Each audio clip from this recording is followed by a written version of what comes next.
தேடிட்டு போங்க. முத்து வெர்சஸ் யார் வரும்னு நினைக்கிறீங்க இன் அப்கமிங் வீக்ஸ்? கத்திஜா நல்ல சார். நீங்க ரவி சார் நீங்க சொல்லவே சொல்லாதீங்க சார். ஏன் கேக்குறேன்னா உங்க வார்த்தைக்கு ரொம்ப பவர் இருக்குன்னு நினைக்கிறேன். ஏன்னா நீங்க ஆப்போசிட்ல ஒருத்தரை நீங்க போட்டீங்கன்னா அவங்களுக்கு நீங்களா மைலேஜ் கொடுக்குற மாதிரி. அதனால இந்த கேள்வியை நாங்க தவிர்த்துறோம் சார். நான் இந்த ஆன்சர் தான் நான் சொல்றது புரியும் நினைக்கிறேன் சார். சார் நான் சொல்றது உங்களுக்கு புரியும் நினைக்கிறேன் சார். புரியுது. இல்ல சார் உங்களுக்கு சொல்லணும் விருப்பம் தான் சொல்லுங்க. ஏன்னா நான் தடுத்த மாதிரி இருக்க கூடாது. நான் நல்லா இருக்கேன். ஆக்சுவலா நீங்க கேட்ட கேள்விப்படி இதோடைய அடுத்த பொசிஷன் இருக்கு பாத்தீங்களா, இது வந்து கண்டிப்பா 100% அவங்க ஒரு சேனல். இப்ப நான் நாள் ஆக ஆக ஆக என்னுடைய வியூ பாயிண்ட் இன்னும் நான் வந்து ஃபைனலா போட்டு என்னால லாக் பண்ணிக்க முடியல. பட் நாள் ஆக ஆக ஆக எனக்கு என்னமோ தீபக் செகண்ட் பிளேஸ் கொண்டு வரதுக்கு ஒர்க் பண்ண ஆரம்பிச்சிட்டாங்கன்ற ஒரு ஃபீல் இருக்கு எனக்கு. So there is a lot probability Muthu Deepak வர்றதுக்கான பாசிபிலிட்டி 1 and 2க்கான பாசிபிலிட்டிஸ் ஜாஸ்தியா இருக்குன்னு எனக்கு தெரியுது. நன்றி சார். சோ ஒயிட் பாயிண்ட் நீங்க பேசுங்க. அடுத்து திலீப் கிட்ட போயிடலாம். நான் அவர்தான் ஸ்பீக்கர். டாக்டர் எப்படி இருக்கீங்க? Doctor Fazil here. Ya doctor எப்படி இருக்கீங்க? நல்லா இருக்கேன் சார். நீங்க நல்லா இருக்கீங்களா? All good doctor, all good. Okay sir. அதான் உங்களை தான் எதிர்பார்த்துருக்கேன். இன்னும் எத்தனை நாள் ஆகும்னு தெரியல. 50 டேயும் தாண்டிட்டு. பட் ஷோ இப்போ கொஞ்சம் ஓரளவுக்கு இன்ட்ரெஸ்டிங்கா போகுது. பட் பெருசா எனக்கு இன்னும் அந்த இது ஃபீல் எதுவும் வரல. எனக்கு என்ன ஒரே கேள்வினா, முத்துவை வந்து இப்படி டார்கெட் பண்றாங்கல்ல, இப்போ எனக்கு இவரை பார்க்கும்போது கொஞ்சம் விக்ரமன் டச் வரதான் செய்யுது. இப்படி அவரை ஹைப் பண்ணிட்டு கடைசியில ரன்னர் ஆக்கி விட்டுருவாங்களோ அப்படின்னு. அண்ட் எனக்கு வந்துன்னா இந்த பிக் பாஸ் பொறுத்த வரைக்கும் நம்ம பேச்சு திறமையை வச்சுதான் ஜெயிக்க முடியும். எனக்கு முத்து சொன்ன விஷயம் கொஞ்சம் கான்ட்ராடிக்டியும் இருக்கு. அர்ச்சனாவை ஏன் அவர் சொன்னாரு அப்படின்னு தெரியல. ஏன்னா எனக்கு போன சீசன் அர்ச்சனாவை பிடிக்கும். ஏன்னா அவங்க வந்த பாலை அப்படி திருப்பி போட்டு நல்லா சூப்பரா விளையாடினாங்க. முத்துவும் அது நல்லா பண்றாரு. பட் இந்த பிக் பாஸ் பொறுத்த வரைக்கும் பேச்சு திறமை டாஸ்க் வச்சு நம்ம யாருமே இது வரைக்கும் வின்னர் வரவே இல்லை. ஏன் வந்து பேச்சு திறமையை வச்சு ஜெயிக்க கூடாதா? இதுல வந்து முத்து அர்ச்சனா தப்பா சொன்னாரா எனக்கு புரியல. பட் முத்துவுமே பேச்சு திறமை இருந்து வச்சு ஜெயிக்கிறதுக்கு வாய்ப்பு நிறைய இருக்குல்ல. ஏன் அதை வந்து அதை நெகட்டிவா மக்கள் எடுக்கிறாங்கன்னு எனக்கு தெரியல. அது கிளியர் கேட்டா நீங்க சொல்லிருங்க. இல்ல ஆக்சுவலா நீங்க இதை எப்படி புரிஞ்சுக்கிட்டீங்கன்னு எனக்கு தெரியல. ஆக்சுவலா அவர் என்ன சொல்ல ட்ரை பண்ணிருப்பாருன்னா, போன சீசன்ல இருக்கிறவங்க பின்ன எப்படி ஜெயிச்சாங்கன்னு அதாவது அருண் சொல்றது என்னன்னா, உனக்கு வெறும் வாய் தான், வாயை தவிர வேற எதுவுமே கிடையாது அப்படின்றாரு. அப்ப அதுக்கு அவர் ஒரு பதில் சொல்றாரு, பேச்சு திறமை தவிர வேற எந்த திறமையும் உனக்கு இல்லைன்னு சொல்ற அந்த பர்சன் அவர் கொடுக்குற கவுண்டர் என்னன்னா, போன சீசனோட டைட்டில் வின்னரும் பேச்சு திறமையில தான் ஜெயிச்சாங்க. இந்த ஷோ பின்னா ஹை ஜம்ப் லா ஜம்பா இல்ல 100 மீட்டர்ஸா வின் பண்ணி எடுக்கிறதுக்கு இது வெறும் பேச்சு திறமையில மட்டும்தான் அடிக்கிறது. அந்த பேச்சை எவ்வளவு திறமையா ஒண்ணு நம்ம திறமை என்னன்னு காட்டுறது, இன்னொன்னு திறமையே இல்லாதன்ற நல்லா வட்டம் போட்டு காட்டுறது. இதுதான் இந்த கேம். நீ வேஸ்ட்ன்றத ஒண்ணு காட்டணும், இல்ல நான் பெஸ்ட்ன்றத காட்டணும். அது ரெண்டுமே வாயால மட்டும்தான் காட்ட முடியும். அதுதான் இந்த கேம். அதை வந்து முத்துவை பொறுத்த வரைக்கும் ஃபர்ஸ்ட் ஹாஃப்ல அவன் எவ்வளவு வர்த்துன்னு காமிச்சிட்டான். செகண்ட் ஹாஃப்ல யாரெல்லாம் வர்த்து இல்லைன்னு காமிச்சிட்டு இருக்கான். வர்த்து இல்லைன்னு காமிக்கும் போது அதிகமா நம்ம பேசக்கூடாது, அவங்கள பேச விட்டு தான் அடிக்கணும். கண்டிப்பா. தேங்க்யூ. அது ஒரு தான் டவுட் இருந்தது. தேங்க்யூ. நன்றி ஒயிட் பென். அடுத்து திலீப் போயிடுங்க. திலீப் நீங்க பேசுறீங்க. ஏன்னா நம்ம நேரம் குறைவா இருக்கிறதுனால சீக்கிரமா நம்ம ஒரு எல்லா ஸ்பீக்கரும் நிறைய பேர் ஹேண்ட் ரைஸ் பண்ணிருக்கீங்க. முடிஞ்ச அளவுக்கு எல்லாரும் பேசிட்டீங்கன்னா மகிழ்ச்சியா இருக்கும். லிஸ்னருக்கு போயிருங்க. எல்லாருக்கும் ரிக்வெஸ்ட் கொடுக்கணும். பேசுங்க திலீப். வணக்கம். வணக்கம் சார். ரவி சார், உங்களோட ரிவ்யூ பார்த்துதான் ரொம்ப வருஷமா பாத்துக்கிட்டு இருந்தோம். கிட்டத்தட்ட 5 சீசனா வந்து உங்க ரிவ்யூ தான் கண்டினியூஸா பாத்துட்டு இருந்தோம். இந்த வருஷம் ரொம்ப மிஸ் பண்றோம். இந்த வருஷம் உங்களுக்கு நீங்க பிக் பாஸ் போனதுனால இந்த ரிவ்யூ பண்ண முடியலன்னு நினைக்கிறேன். பண்ணிருந்தா இன்னும் நல்லா இருந்திருக்கும். ஏன்னா ஒவ்வொரு சீசன்லயும் நீங்க உங்களோட ரிவ்யூல தான் வந்து யார் வின்னர், யார் சப்போர்ட் அதிகமா இருக்கு அப்படிங்கறதே டிசைட் பண்ற மாதிரி இருக்கும். ஏன்னா ஒவ்வொரு வருஷமும் நாங்க லைவ்ல பாத்துக்கிட்டு இருந்தேன். இப்ப நான் அப்ராட்ல இருக்கிறதுனால என்னால வந்து பார்க்க முடியல. அப்படிங்கும் போது ட்விட்டர்ல மட்டும் இருக்கிற மாதிரி இருக்கு. அதுல வந்து உள்ள கண்டென்ட் வீடியோ இதை வச்சுதான் வந்து நமக்கு சப்போர்ட் யாருங்கிறது டிசைட் பண்ற மாதிரி இருந்துச்சு. யோசிச்சு பாத்தீங்கன்னா சேனலோ ஸ்பான்சரோ என் கூட எவ்வளவு நல்லா கேம் ஆடி இருக்காங்க பாத்தீங்களா. ஒரு வாரத்துல ஆஃப் பண்ணி உட்கார வச்சுட்டாங்க பாத்தீங்களா. ஒரே வாரத்துல அதுக்கப்புறம் ரிவ்யூ பண்ண முடியாம ஆக்கிட்டாங்க. இல்ல அவங்க எனக்கு ஒரு என்ஓசியை கொடுத்துட்டு நீங்க போய் ரிவ்யூ பண்ணுங்கன்னு சொல்லிருக்கலாமே. ஆமா, அவங்களுக்கு அதை பண்ணக்கூடாதுங்கிறதா சார் அவங்களோட தீமே. ஏன்னா ஒவ்வொரு அதான் சீசன்லயுமே வந்துட்டு நான் டிசைட் பண்ற ஆக்சுவலா அத்தாரிட்டி மாதிரி உங்களை ஃபாலோ பண்ற பீப்புள் எல்லாமே அவங்கள ஃபாலோ பண்ண ஆரம்பிச்சிருவாங்க. ஏன்னா உங்களுக்கு போன சீசன்ல பாத்தீங்க அப்படின்னா அர்ச்சனாவோட அந்த growth ஸ்டார்ட் ஆகுற டைம்ல பாத்தீங்க அப்படின்னா எல்லா ரிவ்யூவரும் ஒரு மாதிரி இருந்தாங்க. ஆனா ஒரு ஸ்டாண்டுக்கு அப்புறம் பாத்தீங்கன்னா எல்லாருமே மாறினாங்க. உங்களோட ஸ்டாண்ட் ஒரு ஒரு ஒரு கட்டத்துல கிளியரா இருந்துச்சு. அப் அண்ட் டவுன்ஸ் என்ன இருக்குதோ அதுல கிளியரா இருந்துச்சு. ஆனா இந்த சீசன்ல நீங்க உங்களை ரிவ்யூவே பண்ண முடியாத நிலைமையில இருந்துச்சு. லாஸ்ட் இயரும் நீங்க சப்போர்ட் பண்ண ஆள் தான் வந்து பாசிட்டிவ் நோட்ல இருந்தாங்க. அந்த மாதிரி இருந்துச்சு. இந்த சீசன்ல வந்து உங்களால ட்விட்டர்ல மட்டும்தான் வந்து ஹேண்டில் பண்ண முடியுது அப்படிங்கறதே வந்து ஒரு பாலிடிக்ஸ் மாதிரி தான் நான் பாக்குறேன். ரெண்டாவது விஷயம், இன்னொருத்தர் சொல்லியிருந்தாரு அவரை பேச விட மாட்டேறாங்க அப்படின்னு. என்ன பொறுத்த வரைக்கும் முத்து இன்னும் பேசிக்கிட்டே இருந்தாரு அப்படின்னா அவருக்கு நெகட்டிவா போயிருக்குங்கிறது தான் என்னோட தாட்டு. ஏன்னா ஒரு ஸ்டேஜுக்கு அப்புறம் வந்து அடுத்தவங்களை பேச விட்டு வேடிக்கை பாக்குறது தான் வந்துட்டு நம்மளோட பாயிண்ட்ஸ் எடுக்க முடியும். அதே மாதிரி அவங்களையும் வந்து நம்ம பேச விடும்போதுதான் வந்துட்டு நம்ம வந்து அவங்கள ஓவர்டூ பண்ற மாதிரி இருக்காது. அந்த ஒரு விஷயம் நோட் பண்ணேன். அதே மாதிரி வந்துட்டு போன சீசன்ல வந்துட்டு நான் அர்ச்சனா ஃபேன் தான். ஓட் ஃபுல்லாவே லாஸ்ட் டே வரைக்குமே அவங்களுக்கு தான் போட்டுக்கிட்டு இருந்தேன். ஆனா வந்து அதற்காக வந்துட்டு இன்னொருத்தவங்களை வந்துட்டு சப்போர்ட் பண்ணணும், அவங்க சொல்றாங்கிறதா சப்போர்ட் பண்ணணும் அப்படிங்கிற விஷயம் கிடையாது. நமக்கு யாரை பிடிச்சிருக்கோ அதை ஓட் போடுறது நம்மளோட ரைட்ஸ். அதே மாதிரி யாரோட கேம் நல்லா இருக்கோ அவங்களுக்கு ஓட் போடுறது தான் நம்மளோட டிசைடிங் அத்தாரிட்டி. நம்ம தான் கடைசியா நம்ம தான் வந்து யாருக்கு என்ன பண்ணணும் அப்படிங்கறத முடிவு பண்ண போறோம். அப்படி இருக்கும்போது அதை வந்து திணிக்கிற மாதிரி அது அவங்க ரசிகர் எல்லாருமே இவங்களுக்கு வருவாங்க அப்படின்னு எதிர்பார்க்கறது அதை விட முட்டாள்தனம் வேற எதுவும் இல்லை அப்படின்னு நினைக்கிறேன். மூணாவது வந்துட்டு திடீர் ராணுவ சப்போர்ட்னு சொல்லிட்டு நிறைய குரூப் வந்து கிரியேட் ஆயிருக்கு, நிறைய வந்துகிட்டு இருக்கு. இப்ப அவங்க வந்து வெளியில இருந்து ட்ரை பண்றாங்களா இல்ல சேனலுக்கு இதுக்கு சம்மந்தம் இருக்க மாதிரி தெரியல. நிறைய பியர் சப்போர்ட் நிறைய போயிட்டு இருக்க மாதிரி இருக்கு. மத்த டீமை பொறுத்த வரைக்கும் அது பெருசா கேர் பண்ணிக்க தேவையில்ல. அவங்க பேசிக்கிட்டு அவங்களே வந்து டவுன் ஆகிடுவாங்க. நம்மளோட தாட் என்னன்னா முத்து பொறுத்த வரைக்கும் அவரோட கேம் கரெக்டா போயிட்டு இருக்கு அப்படிங்கறதுல வந்து நான் 100% நம்புறேன். அப் அண்ட் டவுன்ஸ் எல்லாருக்குமே இருக்கும். ஒரு ஸ்டேஜ்ல ஏறும்போது அதுல எப்படி தாக்கு பிடிக்கிறாங்க அப்படிங்கறத பொறுத்துதான் வந்து டவுன் ஆக போறாங்களா இல்ல அப்பாக போறாங்களா அப்படிங்கிறது தெரியும். 60 நாள் தாண்டிட்டாரு, 40 நாளுங்கிறது பாத்தீங்க அப்படின்னா ஒரு growthல தான் போய் முடியும் அப்படிங்கிறது என்னோட நம்பிக்கை. 100% growth தான், அதுல டவுட்டே இல்லை. அண்ட் ஒன் மோர் திங், இது வந்து இப்போ ராணவுக்கு ஒரு நாய்ஸ் கிரியேட் ஆகுது, ராணவுக்கு திருப்பி திடீர்னு ஒரு இது நான் இதை மொத்தமாகவே எப்படி பார்க்குறேன்னா எல்லாருக்குமே இப்போ வந்து டிஜிட்டல் பிளாட்ஃபார்மோடைய வேவை எப்படி கேபிட்டலைஸ் பண்ணணும்னு ஒவ்வொருத்தங்களுக்கும் ஒவ்வொரு மாதிரியான புரிதல் வந்துருச்சு. இது இப்போ வந்து 2 விதமாக கன்வெர்ட் ஆகுது. ஒன்று அவங்களே போகும்போது செட் பண்ணிட்டு போகிறது, இன்னொன்று அவங்கள வச்சு இன்னொரு வணிகம் ஓப்பன் பண்ணி அவங்க அதுக்கு காசு சேர்க்கறது. இது ரெண்டுமே இப்போ ஒர்க் அவுட் ஆகிட்டு இருக்கு. அது ரெண்டுமே வந்து ஆக்சுவலாக சொல்லணும்னா ரொம்ப அழகாக ஒர்க் ஆகுது. அதனால இப்போ எப்படி சொல்றது, எம்பத்தியும் சிம்பத்தியும் கேபிட்டலைஸ் பண்ணுற ஒரு கூட்டம், ஹேட்டர்ஸும் சப்போர்ட்டர்ஸும் கேபிட்டலைஸ் பண்ணுற ஒரு கூட்டம். இப்படி இது எல்லாமே இப்போ எப்படின்னா டிஜிட்டலி ஒரு நாய்ஸு, இந்த நாய்ஸை வச்சு எப்படியாவது ஒரு ஷோவோட ஹைப் மெரிட்டு டிஆர்பி இதெல்லாம் கொண்டு போயிடலான்னு அந்த டிஜிட்டல் கைண்ட் ஆஃப் நாய்ஸை வச்சு உள்ள கேம் பேட்டர்ன்ஸு, உள்ள கேமுக்கு அனுப்புகிற கமெண்ட்ஸு இதெல்லாம் வந்து ஒரு மாதிரி ஸ்கோப்பை பில்ட் பண்ணிட்டு இருக்காங்க. ஆக்சுவலாக எண்ட் ஆஃப் த டே நீங்கள் சொல்கிற ஒரு விஷயம், ஒருத்தரை உள்ள பிடிக்கிறதுக்கு 100 காரணங்கள் இருக்கலாம். ஆனால் அந்த பிடித்த காரணங்கள் 106 நாள் மாறாமல் ஒரு நிலைப்பாட்டிலையும் அந்த பிடித்ததுக்கான காரணத்திலிருந்து வெளிவராத ஒரு கேரக்டர் நமக்கு யார் ரிஜிஸ்டர் ஆகுதோ அவங்க தான் எண்டில் வந்து ஃபினாலையில் நிற்பாங்க. இங்கே ரெப்புடேஷன் தேடின எல்லாருமே தோத்துருக்காங்க. ஸோ அந்த அந்த விதத்தில் அது. அண்ட் ஃபைனலாக நீங்கள் சொன்ன ஃபர்ஸ்ட் கொஸ்டின், அந்த அந்த அயன் படம் ஒன்று இருக்கும், நட்டில் வச்சுருக்காங்கன்னு பார்த்தீங்களா, லட்டில் வச்சுருக்கேன்ற மாதிரி, என்ன உங்களை பிக் பாஸை கூப்பிட்டது என்ன விளையாடுறதுக்காக, விளையாடாமல் உட்கார வைக்கிறதுக்குன்ற மாதிரி இப்படி செஞ்சு விட்டானுங்க. கண்டிப்பா கண்டிப்பா சார். சோ அடுத்த ஸ்பீக்கர் வெயிட் பண்றேன் சார். சீசன் 9 மட்டும் ரிவ்யூ ஆரம்பிக்கிட்டோம், 8ல இருந்தே ஆரம்பிக்கிறேன்.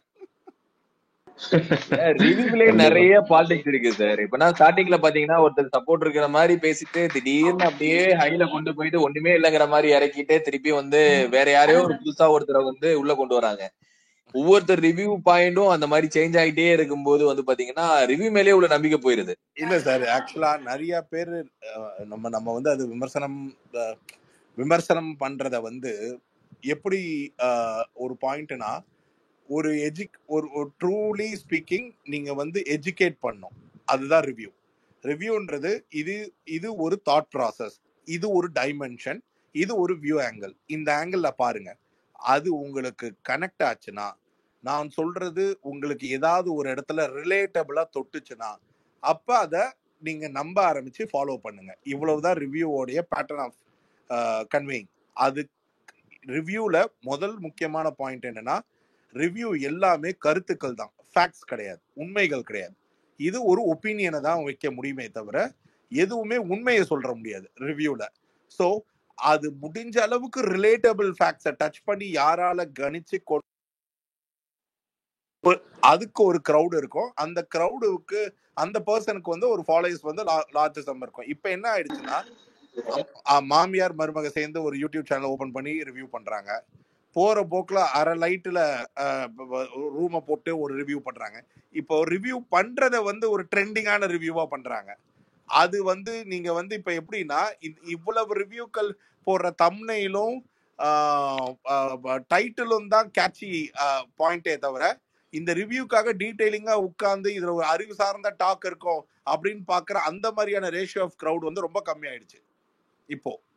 சார் நம்பினவங்களே இப்ப இல்ல சார், அதுதான் சொல்றேன் சார். நம்மளது வந்து நாங்க ஒரு 4 இது பாக்குறோம் அப்படிங்கும் போது அவங்களே வந்து நிறைய ஃபால்ஸ் இதுல போகும்போதுதான் கொஞ்சம் சங்கடமா இருக்கு. திலீப் நம்ம அடுத்த ஸ்பீக்கர் போயிடலாம். ஏன்னா நம்ம நேர குறைவா சார் சொன்னதுக்கு ஒரு உதாரணம் மட்டும் சொல்லிட்டு நான் அடுத்த ஸ்பீக்கர்ல நகர்றேன். சார் அது எடுத்துக்காட்டு வந்து நம்ம தமிழ் சமூகம் இன்னைக்கு அறிவு சார்ந்த சமூகம்ன்றதுக்கு எடுத்துக்காட்டு வந்து என்னதான் Vijay sir, Ajith sir, Suriya sir நடிச்ச படமா இருந்தாலுமே அதுல ரிவ்யூ என்னதான் முயற்சி பண்ணாலுமே அந்த 2-3 நாள் வந்து ப்ரமோஷன் பண்ணி எல்லாம் பண்ணாலுமே அந்த படத்துல உள்ள கண்டென்ட் இல்லைன்னா நம்ம மக்கள் வந்து வீத்திடுவாங்க சார்.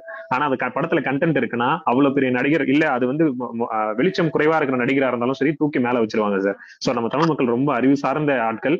அதுல வந்து அது எனக்கு அதுக்கு ஒரு உதாரணம் எடுத்துக்காட்டதான் வந்து அதை நான் சொல்லணும்னு நினைக்கிறேன். அதே மாதிரி ரிவ்யூன்றதுல யார் நீங்க சொன்னதுதான் யாரும் இன்டெலெக்சுவலாவும் தரமாவும் கொடுக்குறாங்களோ அவங்கதான் சார் என்னைக்கும் டாப்ல இருக்காங்க. அதுக்கு எடுத்துக்காட்டு நீங்க இப்போ வரைக்கும் ஒரு சஸ்டைனபிளா நீங்க ஒரு இன்டெலெக்சுவலான ரிவ்யூரா இருக்கிறதுக்கான எடுத்துக்காட்டுதான் சார். அடுத்து நகர்ந்து போயிடலாம். எம்எஸ் குமார் பேசுங்க. MS Kumar. Hi Ravi sir. Hi sir. இல்ல எனக்கு வந்து நான் இப்போ போன வாரத்துல இந்த வீக்கெண்ட் எல்லாம் முடிஞ்சதுக்கு அப்புறம் நான் உண்மையிலேயே நான் எனக்கு 23 ஏஜ் தான் ஆகுது. நான் உண்மையிலேயே இந்த சமூக வலைதளங்கள்ல வர்றதுக்கு என்னோட மெச்சூரிட்டி லெவலுக்கு நான் இன்ஃப்ளூயன்ஸ் ஆகுறேன், வாரம் இன்ஃப்ளூயன்ஸ் ஆகுறேன்.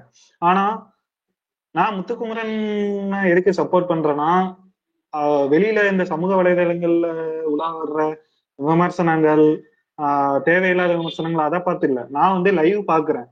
என்னால லைவ் பார்க்க முடியுது, ஏன்னா நான் ஒர்க் ஃப்ரம் ஹோம்ல இருக்கறதுனால நான் லைவ் பார்க்க முடியுது. லைவ் பாக்குறதுனால முத்துக்குமரன் பண்ற எல்லா இதுவுமே தெரியுது. நான் உங்களதான் ரிவ்யூஸ்ல நான் உங்களதான் ஃபாலோ பண்ணிட்டு இருக்கிறேன். இந்த வருஷம் உங்களால பண்ண முடியல, அது ரொம்ப நான் பிக் மிஸ்ஸா இருக்குது, அது ரொம்ப மிஸ் பண்றேன். அந்த உங்க இடத்துல வந்து நான் பண்ண இந்த சீசன்ல பண்ண பெரிய தப்பே அதான். உங்க இடத்துல வந்து இன்னொரு ரிவ்யூவரை வச்சேன், கொஞ்சம் பிரபலமான ரிவ்யூவர் தான். அது வந்து ரொம்ப இப்ப நான் இந்த வாரத்துல நான் ரொம்ப தப்புன்ட்டு, ஏன்னா முத்துக்குமரன் ரொம்ப தாழ்த்தி பேசுறாரு. அது எப்படின்னா சேனல் சைட்ல இருந்து நரேட்டிவ் பண்றத அவர் அப்படியே பண்றாரு. எப்படி அவர் பேசுறாருன்னா, இன்னைக்கு நான் முத்துக்குமரன் நான் பாத்துட்டேன், 1 எபிசோட்ல 2 நிமிஷம் வந்தாரு, பாத்துட்டேன்பா, எல்லாத்துக்கும் நான் சொல்லிக்கிறேன், 2 நிமிஷம் நான் பாத்துட்டேன். இன்னைக்கு 3 நிமிஷம் பார்த்தேன், இன்னைக்கு வந்து நான் 4 நிமிஷம் 22 செகண்ட் பார்த்தேன், வந்தாரு முத்துக்குமரன் வந்தாரு, யாராட்டும் பாத்தீங்களா, பார்க்க மறந்துட்டீங்களா அப்படிங்கிற லெவலுக்கு பேசி அவரோட தரத்தை மதிப்பை வந்து குறைச்சிக்கிட்டாரு. அது நீங்க தான் ரவி சார்னா ரவி சார் தான் அப்படிங்கிற லெவலு. நான் என்னோட தப்ப நான் உணர்ந்துக்கிறேன். உங்க இடத்துல வேற இந்த சீசன்ல நீங்க இல்லாததுனால அது அந்த இடத்த காலியாவே வச்சிருந்திருக்கணும், வேற ஆளா வச்சது என்னோட தப்பா இருந்தது.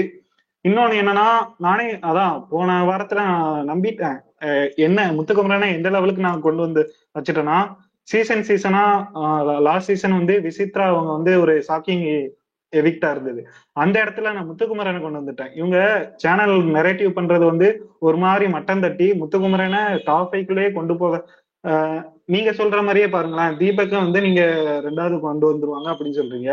அருண் விஷால் இவங்க வந்து இவங்க 2 பேருமே டாப் 5 கொண்டு வந்துருவாங்க. ஜாக்லின் சௌந்தர்யா இதுலயே 5 ஸ்லாட் கம்ப்ளீட் ஆயிடுச்சு.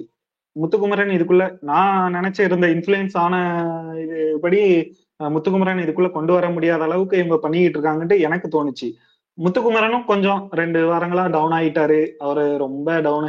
விஜேஸ் வந்து ரொம்ப பேசாதீங்க, வளவலான்னு பேசாதீங்க, அப்படி இப்படிலாம் பேசி உட்கார வச்சுட்டாரு. அருணும் ஒரு வாரத்துல சொல்லியிருப்பாரு, முத்துக்குமரன் எல்லாம் மண்டையிலே தட்டி உட்கார வச்சாச்சு, இதுக்கப்புறம் அவன்லாம் பேசவே முடியாது அப்படிங்கிற மாதிரி நரேட்டிவ்ல கொண்டு வந்தாரு. ஆனா நான் நேத்து லைவ் பார்த்ததுக்கு அப்புறமும் இன்னைக்கு லைவ் பார்த்ததுக்கு அப்புறமும் முத்துக்குமரனோட தாட் ப்ராசஸ நான் உணர்ந்துகிட்டேன். ஓகே, பையன் வந்து தெளிவாதான் இருக்கிறான், இது பண்ணிக்கிட்டு தான் இருக்கிறான் அப்படிங்கிற மாதிரி எனக்கு நல்லா தெளிவா இருந்தது. இன்னொன்னு, இந்த ஒரு விமர்சனம் மட்டும், அது நீங்க உள்ள இருந்ததுனால உங்ககிட்ட கேட்கிறேன். முத்துக்குமரன் வந்து மத்தவங்கள வந்து மட்டம் தட்டி பேசுறாரு அப்படின்ட்டு சில பேர் சொல்றாங்க. அது அந்த கருத்துக்கு நீங்க என்ன சொல்ல சொல்றீங்க sir? First of all okay, நீங்க சொன்ன மாதிரி டிஜிட்டலி நீங்க இன்ஃப்ளூயன்ஸ் ஆகுறீங்க, ஒரு கேமை பாக்குறீங்க, அந்த கேம் வந்து உங்களை வந்து ஒரு போக்குக்கு மேல அது கனெக்ட் பண்ணி நிறைய பேரோட ஒர்க்னால இன்ஃப்ளூயன்ஸ் பண்ணுதுன்றது ஐ மீன், அதாவது இந்த ஷோ மீண்டும் பார்க்க வைக்கிது. அதுக்கப்புறம் நீங்க ஒரு சில ரிவ்யூ பாக்குறீங்க, அந்த ரிவ்யூல வந்து அவங்க திடீர்னு நீங்க நினைக்கிறதுக்கு மேல எதிர்மறைவா பேசுற விதமும் எல்லாமே வந்து ஒரு தாட் ப்ராசஸ்ல இருந்து டிரைவ் ஆகிறது தான். அவங்க வந்து ஒன்று ஹார்ட்ஃபுல்லா பேசலாம், இன்னொன்று பணத்துக்காக பேசலாம், இன்னொன்று அவங்களுக்கு பிடிக்காதது இந்த மாதிரி கேரக்டர் அப்படி அதை டிரைவ் பண்ணி பேசலாம். ஸோ இந்த பேசுறவங்களெல்லாம் ஒதுக்கி வச்சுட்டு ஜென்ரலா ஒன்று சொல்றாங்கல்ல, இப்போ முத்துக்குமரன் வந்து கட்டப்பட்டுள்ளது, அவர் ஒடுக்கப்பட்டார், அவர் இது. இப்போ இந்த கேமையும் நீங்க ஒரு ஆங்கிள் பார்க்கணும். என்னன்னா, ஒருவன் மட்டுமே 24 பேர் மொத்தத்துல ஆக மொத்த கணக்குக்கு 24 பேரை வச்சு ஒருத்தன் முன்னாடி வரணும்னா போதுமான அளவுக்கு அழுத்தம் கொடுக்கணும். அந்த அழுத்தத்தை தாங்கி தான் இந்த விளையாட்டோட வெற்றி அடையணுன்றதுதான் இந்த கேமோடைய டிரா பேட்டர்னே. அதுல ஒருத்தர் ரொம்ப சக்சஸ்ஃபுல்லா ரொம்ப லிமிட்டட் டைம்லயே வந்து ரீச் ஆயிட்டதுனால என்ன ஆயிடுச்சு, இவங்களுக்கு போதுமான அளவுக்கு மற்ற பீப்புள வந்து புஷ் பண்ணி ஒரு மாதிரி பயங்கரமா புஷ் பண்ணி அவங்களை முன்னாடி கொண்டு வந்து ப்ரொஜெக்ட் பண்ணி அவங்க கிட்டக்க ஒரு ஸ்ட்ரக்சர் ஆஃப் கேம் இருக்குன்னு மக்களை கன்வின்ஸ் பண்றதுக்காக வேலை பார்க்குற தன்மை வந்து சேனலுக்கே இந்த தடவை வந்து நிறைய புஷ் ஆயிடுச்சு. அதனால வேற வழி இல்லாமல் செய்யும் பொழுது நீங்க இன்னொரு பக்கம் திருப்பி ஒருத்தன் பிரைட்டாவே இருந்தானா அந்த கேமை கொண்டு போய் ரீச் பண்ண முடியாது. பட் அதனால் இதை வந்து ஒரு ஸ்கேப் அட்வான்டேஜா எடுத்துக்கிட்டு மற்றவங்க வந்து இவரோட கேம் போயிடுச்சு, இவர் வந்து பாருங்களேன் இவங்க ப்ரொஜெக்ட் ஆகிற விதம் வந்து ரொம்ப ஸ்ட்ராங்கா போறத பார்த்தா, இப்ப நான் சொன்னேன்ல தீபக், நான் ஏன் தீபக் சொன்னேன்னா, நான் சீசனா பாக்குறேன், வருஷமா ஏன் இந்த விஷயம் இந்த செயல்பாடுகள் நடக்குதுன்றத அசஸ் பண்றதுல எதுக்காக இப்ப நீங்க இப்படி ஒருத்தங்களை வந்து அழகா ஃபீட் பண்ணி கூட்டிட்டு போனீங்கன்னா, நீங்க அவர் வந்து எப்படி சொல்றது, நாமினேஷனுக்கே வர்றதோடைய லிமிடேஷனை நீங்க கம்மி பண்ற லெவலுக்கு கொண்டு போயிட்டீங்கன்னா நீங்க அவரை எப்படியும் பெஸ்ட் 5 கொண்டு போயிடுவீங்க. நீங்க அந்த பெஸ்ட் 5 கொண்டு போகும்பொழுது அங்க ப்ராபபிலிட்டி ஆஃப் பீப்புளை வந்து நீங்க கொண்டு வரும்பொழுது ஒரு கேம் விளையாடுவீங்க. அது வந்து எப்படின்னா, கண்டிப்பா சேனல் ப்ராடக்ட்ல இருக்கிற சீனியாரிட்டி இருக்கக்கூடிய தீபக்கை பப்ளிக் ரிலேட்டபிளா இருக்கிறது ரிமூவ் பண்றது கஷ்டம். ஆரம்பத்துல இருந்தே மக்களோட ஒப்பீனியன்ல பீக்ல இருக்கிற முத்துவை கொண்டு வரதும் கஷ்டம். இது ரெண்டுமே பிராக்டிக்கலா கஷ்டம். நடுவுல நிறைய பேர் ஜொலிப்பாங்க, ஆனா அந்த கம்பேரிட்டபிள் ப்ராபபிலிட்டி 100% உள்ள வந்துடும். அப்ப அதுக்கு அந்த 5 வரைக்கும் விளையாட வைக்கிறதுக்காக இவங்க எல்லாருக்கும் அந்த ஸ்பேஸ் கொடுக்குறாங்க, எல்லாருக்கும் அந்த பாப்புலர் இமேஜ், அந்த கேம் பேட்டர்ன். இதுல யாராச்சும் ஒரு மேஜிக்கை கிரியேட் பண்ணி முத்துவை ஓவர்டேக் பண்ணி ஒரு இன்டெலெக்சுவல் கேம் ஆடுவாங்க அப்படின்னு பார்க்கும் பொழுது அப்படி விதைச்ச ஒரு ஆள் தான் மஞ்சரி. முத்து அளவுக்குன்னு சொல்ல முடியாது, ஆனா முத்து கூட சென்சிபிள் கான்வர்சேஷனை ஃபைட் பண்ணக்கூடிய காம்படிட்டிவ் ஸ்ட்ரென்த் அப்படின்றத வந்து மஞ்சரிக்கு வந்து பொட்டன்ஷியலி கேப்பபிள். ஆனா அந்த இல்ல சார், சொல்லுங்க. இல்ல, இந்த பொட்டன்ஷியல் எல்லாமே இருக்குது. நான் 1 hour எபிசோட்ல இப்போ நான் லைவ் பாக்குற ஸ்பெஷலிஸ்ட் எனக்கு இருக்குது.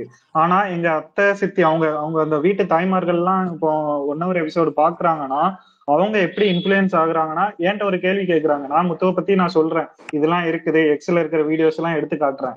எப்பா, அவங்க அவ்வளவு பெரிய சேனல் வச்சிருக்காங்க, அவங்களுக்கு தெரியாதா இவர் முத்துக்குமரன் பண்ணிருந்தா, அந்த பையன் பண்ணிருந்தா இவங்க எதுக்கு காட்டாம இருக்க போறாங்க? அந்த அளவுக்கு இவன் பண்ணிருக்க மாட்டான், ஆனா அதான் காட்டாம இருந்திருக்காங்க. இது கூட உனக்கு புரியாதா? நீ சின்ன பையன் சும்மா இரு. அவங்க அவ்வளவு பெரிய சேனலுக்கு காட்ட தெரியாதுன்னா அதுல ஒண்ணுமே இருந்திருக்காது. விஷயம் இல்லாம அவங்க காட்டாம இருப்பாங்க. இந்த பையன் அருண் பையன் நல்லா பண்றான் அதனால காட்டிக்கிட்டு இருக்காங்க அப்படிங்கிற ஒரு சாமானிய மக்கள்ல இருந்து நான் கேட்கிறேன். அவங்க அப்படி கேட்கறாங்க, அந்த ஒரு தாட் ப்ராசஸ உருவாக்கிட்டாங்க. இப்போ யூடியூபர்ஸுமே என்ன சொல்றாங்க, 2 நிமிஷம் பாத்துட்டேன், 3 நிமிஷம் தான் வந்திருக்காரு பாத்துட்டேன், இந்த தலைவனையை தூக்கிட்டு வந்தாருல அதை பாத்துட்டேன் அப்படின்னு சொல்ல முச்சுல அந்த சேனலோட நெரேட்டிவ் வந்து கொஞ்சம் கொஞ்சமா சக்சஸ் ஆயிட்டு வருதோன்னு நான் அப்போ கேட்கிறேன். உங்களுக்கு இந்த எக்ஸாம்பிள் சொன்னாதான் கிளியராகவே கன்வே ஆகும். பாஸ் 365 நாள் ஓடுற சீரியல்ல இருக்கிற ஹீரோ ஒரு தமிழ் சினிமால போய் ஹீரோன்னு இன்ட்ரடியூஸ் ஆனா தமிழ்நாட்டுல முதல் நாள் கலெக்ஷன் 10 லட்சம் தாண்டாது. 365 நாள் அந்த படத்தை பாக்குறது தாய்மார்கள் தான். அந்த சீரியல் டாப் ஹிட் தான். அந்த சீரியல் ஹீரோ டாப் பாப்புலாரிட்டி தான். எல்லாமே ஓகே. ஆனா தியேட்டருக்கு வந்து மக்கள் படம் பார்க்கணும்னா, காசு கொடுத்து பார்க்கணும்னா அந்த படத்துக்குன்னு பல மேஜிக் நடக்கணும். அதுதான் இந்த கேம். இந்த கேம்ல ஒருத்தனை எவ்வளவு நேரம் பேசுறாங்க, எப்படி புரிஞ்சுக்கிறாங்க, எந்த நேரத்துல புரிஞ்சுக்காம போறாங்க அப்படின்றதெல்லாம் முக்கியம் கிடையாது. கிளைமேக்ஸ்ல அவன் எப்படி வரான்றதுதான் முக்கியம். அந்த கிளைமேக்ஸ் வர வரைக்கும் நிறைய மேஜிக் நடந்துட்டு தான் இருக்கும். இன்னைக்கு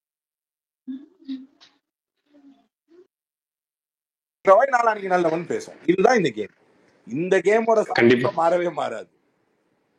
கண்டிப்பா கண்டிப்பா சார். விஜய் திராவிடன் சார், அது நீங்க பேசுறீங்க, நம்ம ஒரே பேசுங்க விஜய். நீங்க அப்படியே பேசிட்டே இருங்க. ஒரே ஒரு கால். I'll just finish this call and come. Sure sure sir. பேசுங்க விஜய். அப்துல் ப்ரோ எப்படிங்க?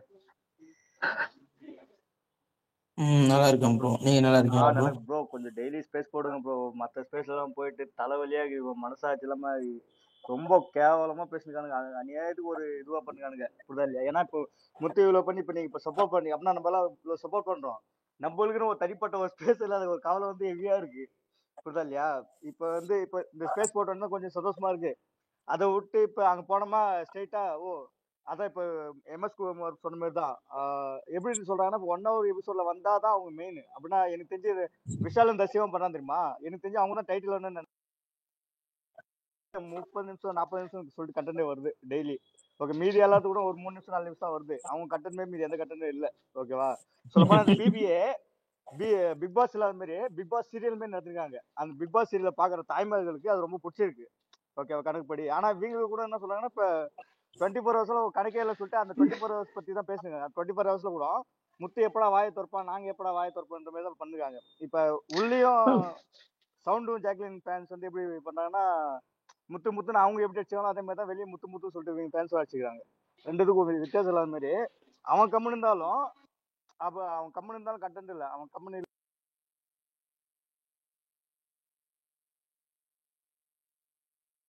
அவர் பேசுறது எனக்கு கேட்கல. விஜய் நீங்க பேசுங்க விஜய்.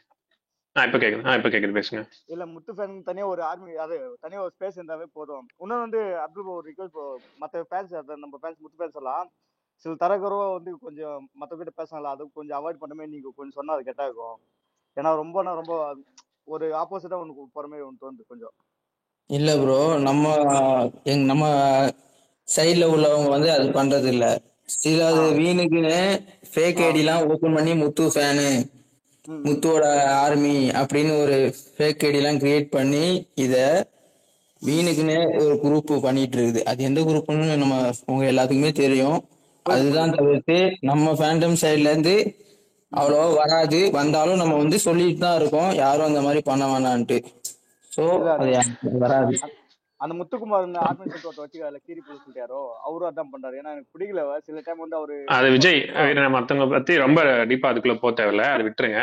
நம்ம முக்கியமான பாயிண்ட் அட்ரஸ் பண்ணணும்னு நினைக்கிறேன். என்னன்னா திரும்ப இங்க இந்த ஸ்பேஸ்ல இவ்வளவு நேரம் நடந்ததுல ஒரு விஷயம் திரும்ப நிறைய பேர் பதிவு பண்ணிட்டே இருந்தீங்க. என்னன்னா நாங்க ஒரு ஒப்பீனியன்ல ஸ்ட்ராங்கா இருக்கோம், ஆனா வந்து திரும்ப வந்து எங்களுக்கு மூல செலவை செய்யப்படுது, திரும்ப வேற ஒரு கட்டமைப்பை உருவாக்குறாங்க. யூடியூப்லயா இருக்கட்டும் இல்ல மத்த எங்க ஸ்பேசஸ் காமன் ஸ்பேசஸ்லயா இருக்கட்டும், வந்து அவங்க வந்து நிறைய இவரோட இதை வந்து கம்ப்ளீட்டா வேற மாதிரி போர்ட்ரே பண்ணி முயற்சி பண்ணி எங்களுடைய எண்ணத்தை வந்து மாற்ற முயற்சிக்க பண்றாங்க. அது கூட நாங்க போராடுறோம் நீங்க சொல்றீங்கல்ல. ஆக்சுவலா அதுதான் சார் உண்மை. நான் அதுதான் எல்லாருக்கிட்டையும் சொல்ல விரும்புறேன். இங்க வந்து நிறைய முயற்சிகள் பண்ணுவாங்க சார். நிறைய வந்து நான் முன்னாடியே சொன்ன மாதிரிதான் கடைகள்ல வந்து நிறைய கூவி விற்பாங்க. நம்ம சிம்பிள் நிறைய ஒரு போலியான விஷயங்களை எடுத்துட்டு வந்து எப்படி கடைகள்ல வந்து இதை பாருங்க, இது அழகா இருக்கும், இது நல்லா இருக்கும், அப்படி இப்படின்னு வந்து தேடி வந்து விற்க முயற்சி பண்ணுவாங்க. ஆனா மக்களுக்கு வந்து சரியா தெரியும் என்னதான் அவ்வளவு அவங்க அது நம்மளை போட்டு குழப்புவாங்க. நம்ம வாங்க போற பொருள் ஒரு உண்மையான ஒரு பொருள் வாங்க போறோம்னா கவரிங் வந்து தங்கன்ற மாதிரி போட்டு நம்மள வந்து நிறைய நம்மள வந்து விற்க முயற்சி பண்ணுவாங்க. ஆனா மக்களுக்கு மக்களுக்கு நல்லா தெரியும் எது தங்கம் சொல்லிட்டு அந்த தங்கத்தை தான் சரியா சூஸ் பண்ணி வாங்குவாங்க மக்கள். அதே மாதிரிதான் நானும் சொல்றேன், இங்க என்ன முயற்சி பண்ணாலும் என்ன கட்டமைக்க பண்ணாலும் சரி அது எதுவுமே வெற்றி அடையாது. அதுக்கு எடுத்துக்காட்டுதான் அன்அபிஷியல் போல் இருக்கக்கூடிய இன்னைக்கு 2,00,000 அந்த ஓட்ஸ். அந்த 2,15 வந்து நீங்க இவ்வளவு தூரம் கவலைப்படணும்னு அவசியமே கிடையாது. காரணம் என்னன்னா பொதுமக்கள் தெளிவா இருக்கிறாங்க. இங்க வந்து 2,15 ஓட்டு வாக்கவர் வந்து வாங்கி முதலிடத்துல இருக்கிறாருன்னா மக்கள் தெளிவா இருக்கிறாங்கன்றது அர்த்தம். அதனால உங்களோட பயத்தையும் உங்களோட கவலைகள் பத்தி நீங்க வந்து அதை எடுத்து ஓரமா வச்சிருங்கன்றது முதல் பாயிண்ட். அடுத்த பாயிண்ட் நான் வந்து என்ன சொல்ல வரேன்னா, இந்த மாதிரி நிறைய வீட்டுல பாக்குறவங்க வந்து ஏன் வந்து அருணை காமிக்கிறாங்க முத்து காமிக்கல 2 நிமிஷம் 1 நிமிஷம் சொல்லிட்டு நிறைய பேர் பேசிக்கிட்டே இருக்காங்கன்னு ஒரு விஷயம் சொல்றாங்கல்ல. இங்க நிறைய பேருக்கு எல்லாருக்குமே ஒருத்தரை வந்து பிடிச்சிருன்னு அவசியம் இல்லை சார். எல்லாரும் ஒருத்தரை பார்த்துன்னு அவசியம் கிடையாது. நிறைய பேருக்கு பிரிஞ்சு பிரிஞ்சுதான் இருப்பாங்க. ஒரு சில பேருக்கு கொஞ்சம் கொஞ்சமா குறைவுகள். ஆனா இங்க மெஜாரிட்டி எது வின் பண்ணுது? இங்க அரசியலா இருக்கட்டும், இங்க எதுவா இருக்கட்டும், எல்லாமே இங்க மெஜாரிட்டி தான் சார் வின் பண்ணும். மெஜாரிட்டி மக்கள் யாரை ரசிக்கிறாங்க, மக்கள் மெஜாரிட்டி யார் ஓட் போடுறாங்க, அவங்க தான் போய் மேல வந்து வின் பண்ணி கப்பு அவங்க தான் கொடுக்க போறாங்க. அதனால மத்தவங்களுக்கு எல்லாம் மத்தவங்களை பிடிக்க கூடாது, இல்ல அவங்க இப்படி பாக்குறாங்கன்றத நம்ம வந்து எதிர்பார்க்கறது தவறு சார். அதனால மத்தவங்களை பிடிக்கட்டும், அது நமக்கு பிரச்சனையே கிடையாது. அவங்க பார்க்கட்டும், ரசிக்கட்டும். ஆனா இங்க மெஜாரிட்டி யாருக்கு பிடிச்சிருக்கு, மெஜாரிட்டி யார் பக்கம் நிக்கிறாங்க, மெஜாரிட்டி யாரை தூக்கி கையில விடுறாங்க. கிட்டத்தட்ட சார் 50% ஆஃப் ஓட் வந்து அப்படியே ரெண்டாவதுக்கும் ஃபர்ஸ்ட்டுக்கும் டிஃபரன்ஸ் இருக்கு. இவங்க 1.20 இருக்காங்க, அவர் 2.25 இருக்கிறாரு. கம்ப்ளீட்டா 50% ஆஃப் ஓட்டு அப்படி இன்ட்டு 2 மடங்கு வாக்கு வித்தியாசத்துல முன்னாடி இருக்கிறாரு. இவங்க சொல்ற மாதிரி வந்து ஃபேக்கா நேத்து வந்து ஒரு விஷயம் போட்டாங்களே, 51 லட்சத்துல இருக்கிறாங்க, அடுத்த செகண்ட் வந்து 49 லட்சத்துல இருக்காங்கன்னு சொல்லிட்டு ஒரு ஃபேக் நரேட்டிவ் வந்து செட் பண்றாங்கல்ல. அதெல்லாம் தயவு செய்து விழுந்துடாதீங்க. நான் ஒரு விஷயம் தான் நான் சொல்ல விரும்புறேன். இங்க உங்க எண்ணத்தை வந்து ஸ்ட்ராங்கா பிலீவ் பண்ணுங்க. நான் வந்து இங்க இன்னும் கொஞ்சம் பொதுநலமாவே பேசுறேன். முத்துக்குமரன் ஆர்மியை தாண்டி நீங்க யாருக்கு வேணா சப்போர்ட் பண்ணுங்க, என்ன வேணா பண்ணுங்க. நீங்க உங்க எண்ணத்தையும் உங்களுடைய சிந்தனையும் ஸ்ட்ராங்கா பிலீவ் பண்ணுங்க. அது வந்து எப்பயுமே சரியா இருக்கும். நம்ம ரவி சார் சொல்லிட்டு போன மாதிரிதான், என்னதான் ரிவ்யூ பண்ணாலும் அங்க ரிவ்யூல இருந்து இவங்க உண்மையிலே அவங்க என்ன மாதிரியான ஒரு சிந்தனை ஆட்களா இருக்காங்கன்னு சொல்லி அவங்க தான் எக்ஸ்போஸ் ஆயிக்குவாங்க. உங்களை நீங்க நம்புங்க, உங்க எண்ணத்தை நீங்க நம்புங்க. அதை தாண்டி ஒருத்தவங்க ஃபேக்கா பண்றாங்கன்னா மக்கள் ஈஸியா கண்டுபிடிச்சிருவாங்க சார். இதுதான் இவங்க பொய்யா நீங்களே வந்து சொன்னீங்க சார், நான் இந்த மாதிரி வந்து இவரை வந்து ரிவ்யூரா பார்த்தேன், அவர் இடத்துல இன்னொருத்தரை வச்சு நான் பார்த்தேன், ஆனா அவர் இந்த மாதிரி பேசுறாரு, எனக்கு இப்ப தெரிஞ்சிருச்சு, நான் அவர் வந்து தப்பா சூஸ் பண்ணிட்டேன்னு சொல்லிட்டு. அப்ப நீங்களே அவர் வந்து உங்களுக்கே தெரியுது அவர் எக்ஸ்போஸ் ஆயிருக்காருன்னு உங்ககிட்ட. அப்போ மக்கள் சரியான பார்வையில தான் பாத்துக்கிட்டு இருக்கான்னு நான் நம்புறேன்.